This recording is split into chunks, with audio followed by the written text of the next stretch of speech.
Welcome to the Voice of Truth on 103.3 WHAR-FM, the radio broadcast ministry of Christian Apostolic Church in Clarksburg, West Virginia. And now, your host, author, teacher, and pastor, Doug Joseph. Hello, and welcome to the broadcast. Normally, we focus on eternal issues and leave current events to those who are dedicated to covering that aspect of life. But sometimes there is a merger between eternal things and current events, and we simply can no longer stay silent regarding current events. And we are at one such point in time right now. I'm talking to you about the possibility of a nuclear Iran, which has ensconced in its constitution the annihilation of Israel, and the fact that the Lord God Almighty, through His Word in the Holy Bible, told us that those who bless Israel, He will bless, and those who curse Israel, He will curse.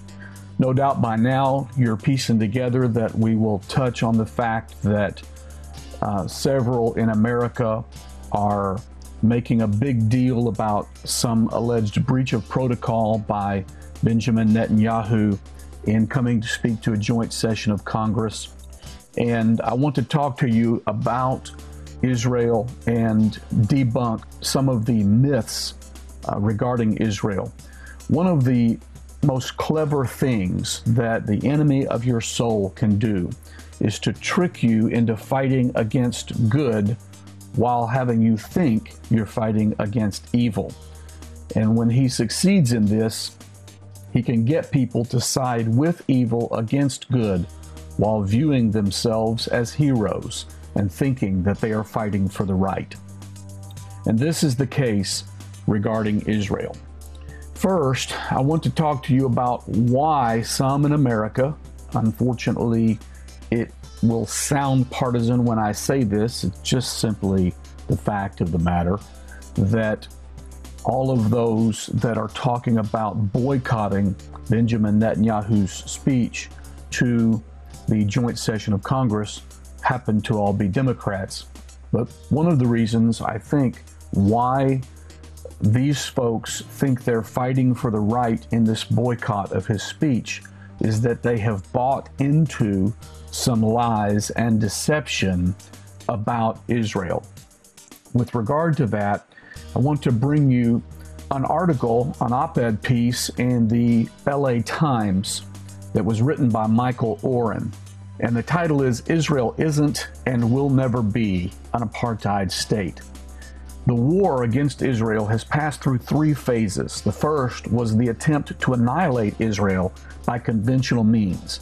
It began with Israel's birth in 1948, when Arab armies nearly captured Tel Aviv and Jerusalem, and ended in the 1973 Yom Kippur War, when Israeli forces came within artillery range of Cairo and Damascus. The next stage, starting in the early 1970s, sought to cripple Israel through terror. Suicide bombers nearly paralyzed the country, but by 2005, they too were defeated.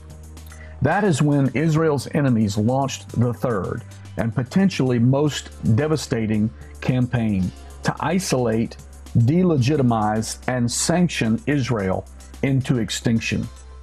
And the key weapon in this stage is the hugely destructive word apartheid.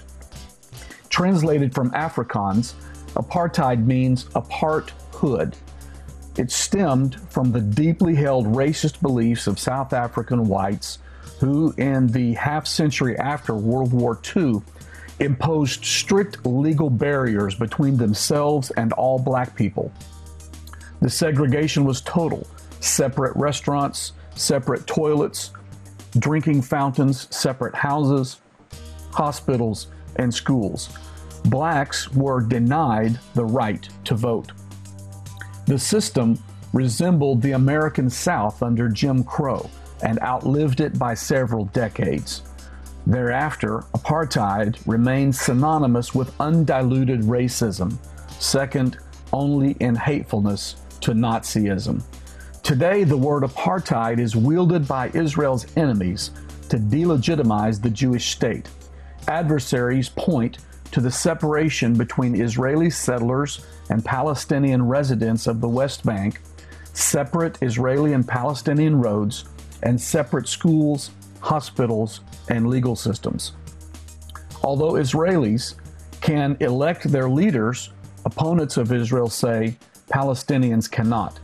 They claim that Israel has erected an apartheid wall between Jewish and Arab areas. Yet none of this even remotely resembles apartheid. The vast majority of settlers and Palestinians choose to live apart because of cultural and historical differences, not segregation, though thousands of them do work side by side. The separate roads were created in response to terrorist attacks, not to segregate Palestinians, but to save Jewish lives. And Israeli roads are used by Israeli Jews and Arabs alike. The separation of schools is, again, a cultural choice, similar to that made by secular and Orthodox Jews and Muslim and Christian Palestinians. Many Palestinians, however, study in Israeli institutions, such as Ariel University, located in a settlement. Thousands of Palestinians, many of them from Hamas-controlled Gaza, are treated in Israeli hospitals.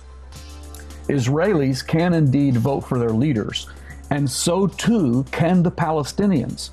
But the Palestinian Authority has refused to hold elections for years.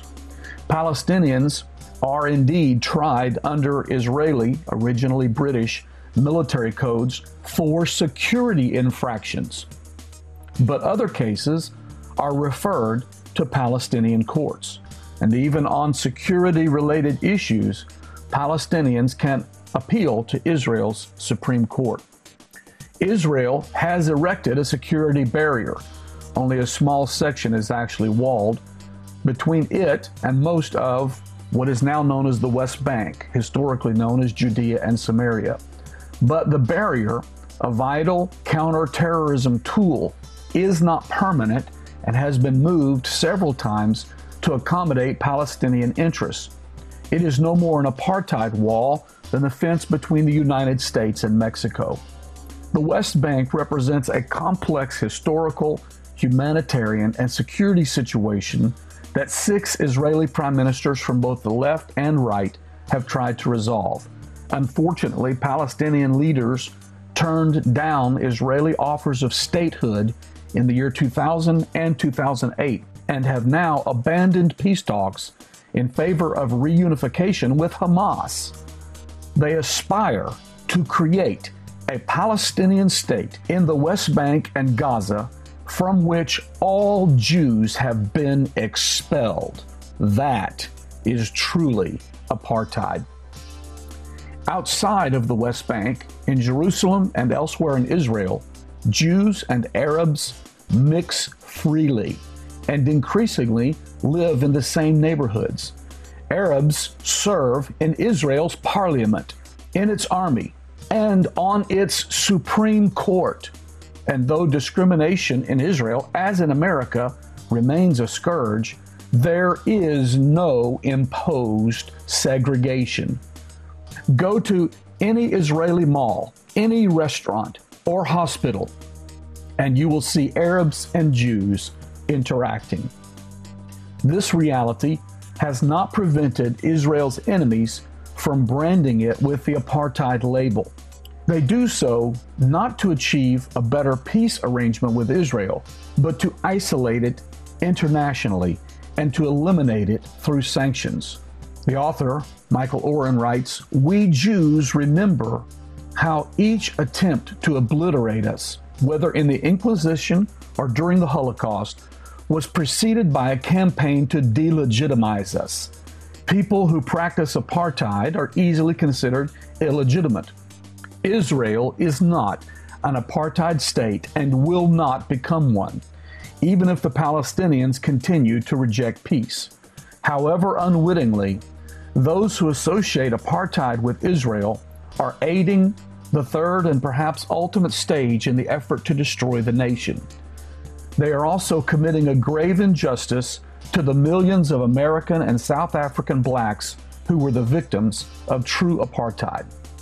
That's the end of the article, and let me mention that Michael Oren, Israel's ambassador to the United States from 2009 to 2013, is a senior fellow in international diplomacy at the Interdisciplinary Center in Herzliya and a fellow at the Atlantic Council. Now, you may be thinking, well, sure, that's Israel defending Israel.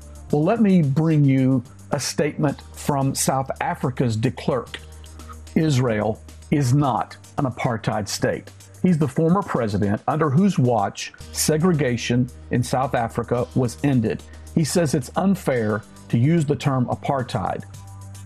This article is posted on the timesofisrael.com. Frederick William de Klerk, the former president of South Africa, who negotiated to end his country's apartheid regime, said Tuesday that it was unfair to refer to Israel as an apartheid state. Quote, "You have closed borders, but America has closed borders.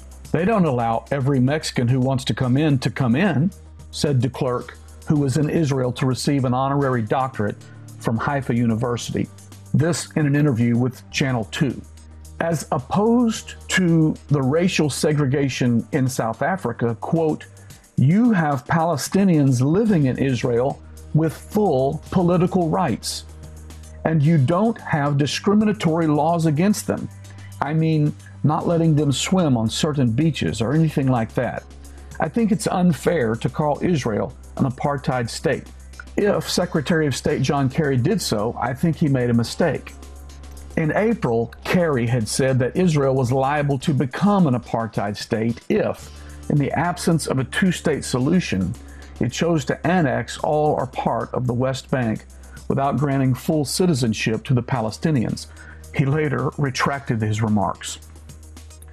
Now, in the interview with de Klerk, when the interviewer interjected to clarify that Kerry had stressed that Israel was not at present an apartheid state, de Klerk said that in a future scenario, Israel could only be deemed apartheid if it became a binational state and its binational government discriminated against Arabs. The test will be, does everyone living then in such a unitary state, will everybody have full political rights? Will everybody enjoy their full human rights? If they will, it's not an apartheid state, he said. The Nobel Peace Prize winner also cautioned Israel that the chance to secure a two-state solution was slowly slipping away and urged the government to act quickly. Quote, "I'm not saying it's the right solution for Israel, but there will come in Israel a turning point where if the main obstacles of the moment which exist for a successful two-state solution are not removed, the two-state solution will become impossible," he said. Quote, "So as an outsider, I would say, believing that a two-state solution might be the best one, you'll have to move fast, see the window of opportunity, jump through it. It might close," end quote. The former president provided insight into the tactics he had used with Nelson Mandela to reach an agreement to end apartheid, which he compared to an economic omelet. Quote, "Once you make an omelet out of eggs," he said, "you can never separate the yellow and the white again." De Klerk insisted that, quote, "To break a deadlock, you need initiatives," and that mutual empathy was critical in overcoming the initial hurdles. He maintained that, quote, "Our biggest success was when Mandela put himself in my position and went out of his way to understand my position, and I at the same time put myself in Mandela's position. We sat down and drew a list. What do we agree upon? And the list was longer than we expected. And then slowly but surely we worked first on the easier things and later moved on to the more divisive issues," he said. In an apparent subtle rebuke of U.S. intervention in the Israeli-Palestinian talks, de Klerk stressed that, quote, "In the end, we forced ourselves. We weren't forced by others. We forced ourselves to say, we have made such big progress, we must now resolve these most difficult ones." In a March interview with the Oxford student paper, de Klerk reiterated that Israel was not an apartheid state. but that both Israelis and Palestinians, quote, need to take certain initiatives, including the recognition of Israel and the establishment of viable borders for a future Palestinian state. Quote, I think the starting point from the Palestinian side is they must acknowledge the right of Israel as a state to exist, and they must say we want to be a good neighbor to their state. He went on to say, and Israel needs to look at offering the Palestinians a geographic state of which they can be proud. So the borders are important, but also from the Arab and Palestinian side, the unqualified acknowledgement of the right of the state of Israel to exist. That's the end of the article, and it ends at a perfect point for me to interject. This is the huge issue, the impasse, if you will. Sadly, a majority of Palestinian Arabs are so filled with hatred that has been passed down from generation to generation, hatred of Jews and hatred of Israel, that they absolutely refuse to acknowledge Israel's right to exist. And because of this, and the fact that they are determined to annihilate Israel, to wipe them out, their slogan is from the river to the sea, from the Jordan River to the Mediterranean Sea. They want to push the Jews out of the land and utterly annihilate them. This is the reason, ultimately, why peace talks keep breaking down. Israel offered land to Egypt in exchange for peace, and Egypt said yes. Every time that any one of Israel's neighbors has accepted land for peace and said yes, Israel has honored that agreement. The Palestinians will not take yes for an answer. And so they continually fire rockets into Israel, sniper bullets, and there was that long period of time of them sending suicide bombers wearing vests packed with explosives. Only extreme security measures have been able to bring that terrible practice to a grinding halt. And so this brings us to the recent development of Boehner inviting Netanyahu to come and speak to a joint session of Congress. And with regard to that, I want to illustrate how that the media, in its hatred of Israel and in its desire to garner news ratings by continually bashing Israel, they have aided and abetted the terrorists, and they are creating a real problem by generating a firestorm of criticism for Netanyahu and Israel over what really ought to be a non-starter of an issue. Now, before I read an article by Ed Lasky published on AmericanThinker.com regarding the whole issue about Boehner and Obama and Netanyahu, let me mention first of all that Iran has been working for decades to gain a nuclear bomb technology. And side by side with that, they are also working to gain ICBM delivery technology, intercontinental ballistic missile delivery technology.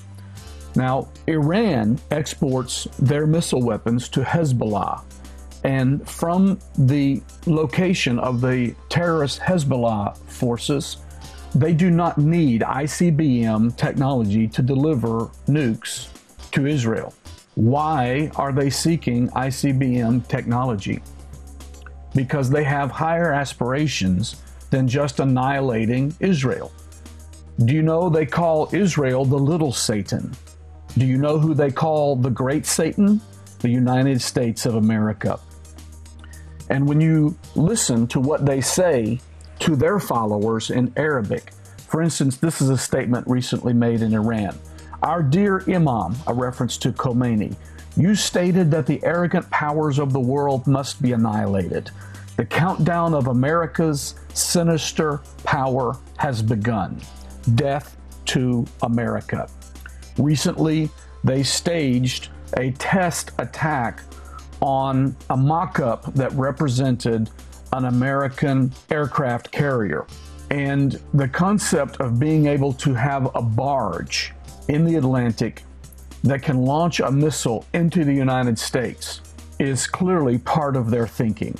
Not only to launch nuclear attack on our cities, but to launch an electromagnetic attack by detonating a nuclear device in the air above America, which would effectively take down our entire power grid.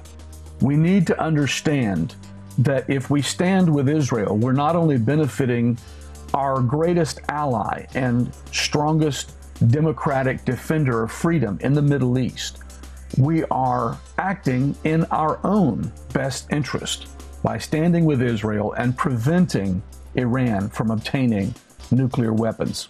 This is the backdrop in which Boehner asks Netanyahu to come to speak to a joint session of Congress. Here's the article by Ed Lasky, published in the American Thinker, January 31, 2015. The story that Boehner blindsided Obama on Netanyahu regarding the invitation was manufactured agitprop. A correction appearing in the New York Times quietly unravels what has become a major story as phony agitprop, intended to discredit the leaders of Israel and the House of Representatives.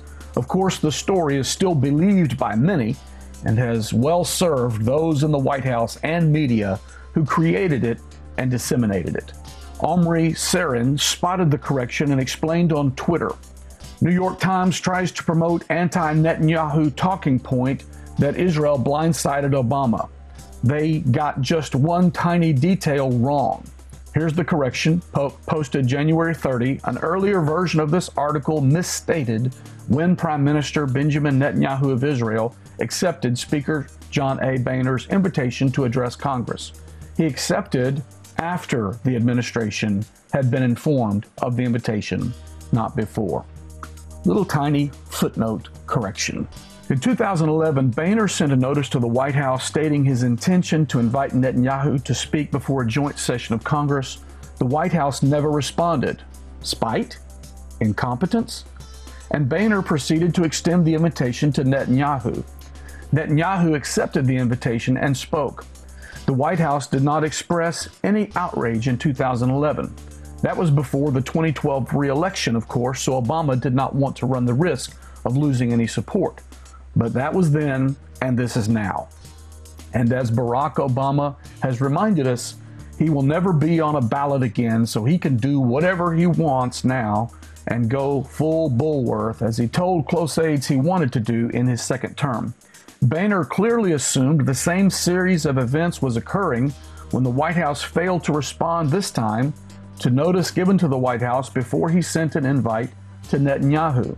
The White House deliberately created this crisis to impugn Netanyahu and undercut support for him and Israel. No less than Senator Harry Reid blamed this diplomatic faux pas entirely on Boehner and Netanyahu for undercutting support for Israel among Democrats.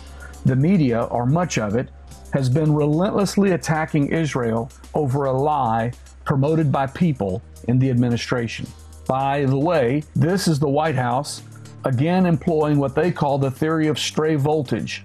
The politicos at the White House used the same underhanded tactic when they created controversy over the purported wage gap between men and women. From the Weekly Standard, this is the White House theory of stray voltage. It is the brainchild of former White House senior advisor David Plouffe, whose methods loom large long after his departure. The theory goes like this.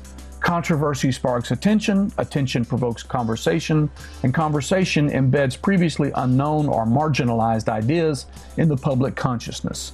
This happens, Plouffe theorizes, even when, and sometimes especially when, the White House appears defensive, besieged, or off guard. While the moniker stray voltage may make the concept sound exciting to political reporters, let's call it what it is. Agitprop to advance an agenda. If the pay gap was a previously unknown or marginalized idea, that's because it deserves to be marginalized.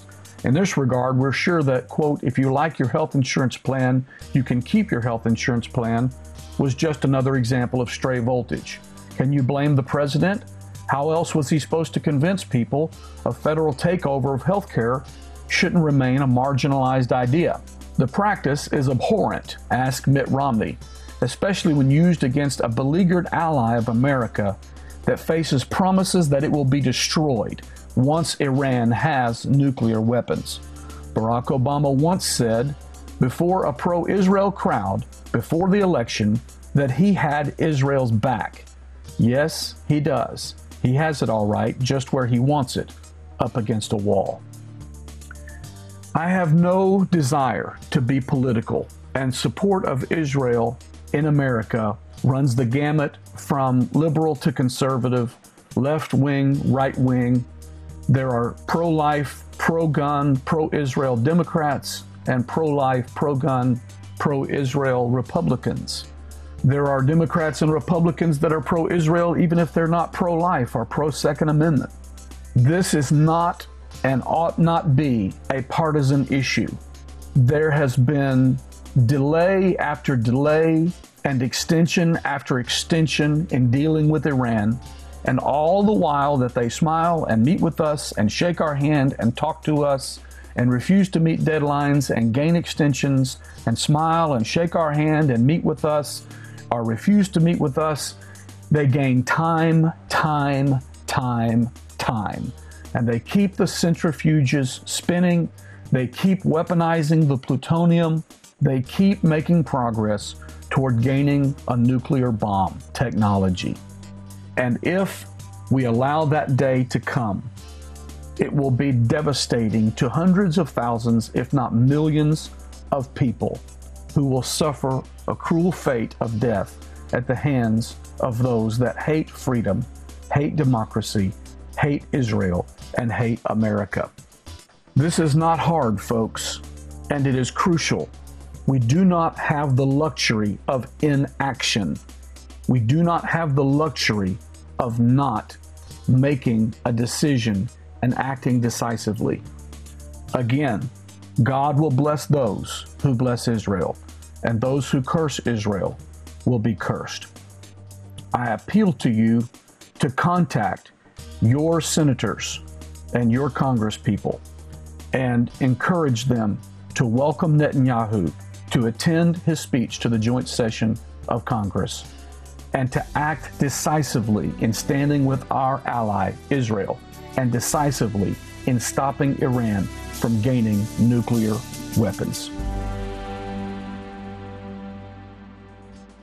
In completely unrelated news, I want to say a huge thank you to all of the many citizens of the Clarksburg, Bridgeport area who have supported our church over the past several years in buying fireworks from our tent.